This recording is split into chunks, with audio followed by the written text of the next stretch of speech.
ایک صحابی ہے، یا رسول اللہ تنگی ہے رزق کی، کوئی وظیفہ بتائیں۔ کتنے لمبے لمبے وظیفے لوگ پڑھ رہے ہیں کہ کاروبار کھل جائے اور روزی بڑھ جائے، کتنے لمبے چوڑے، کتنے کتابوں میں ایڈے ایڈے بڑے وظیفے لکھے پہ، پڑھ انجے بندہ بڈھا ہو جائے۔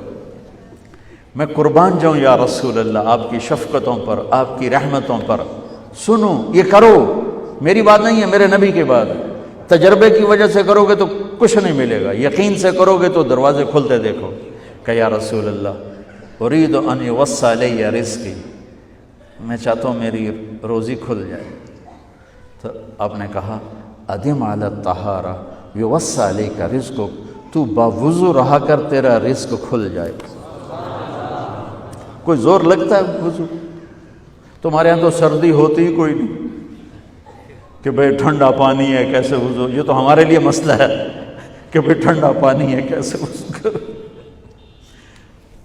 وہ ہمارے گاؤں کا مراسی مجھے مل گیا، میں نے کہا چل نماز پڑھے گا، نہیں جی میاں جی سردی بڑی، نہ لے جاؤں سردی بڑی، مراسیوں کو سردی زیادہ لگتی ہے۔ میں نے کہا نہیں آج تک نماز پڑھا کے چھڑنا ہے۔ میں اس کو لے کے جب وہ ٹوٹی پہ بیٹھا نا، جو ہی ہاتھ پہ پانی، اوہ حالے ہو ٹھنڈا پانی، اوہ حالے ہو ٹھنڈا پانی۔ تمہارے لیے تو یہ مسئلہ بھی نہیں کہ ٹھنڈا پانی۔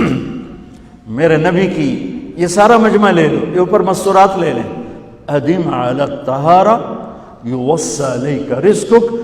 میرے نبی نے فرمایا باوضو رہنا شروع کر دے، اللہ تیرا رزق کھول دے گا۔ اب یہ اللہ رسول کی آپس کی بات ہے تو میری بات ہوتی تو دیوار پہ مار دو، تجربہ کرو۔ نبی کی بات کو تجربہ کر کے نہیں کرتے، یقین کے ساتھ کرتے ہیں۔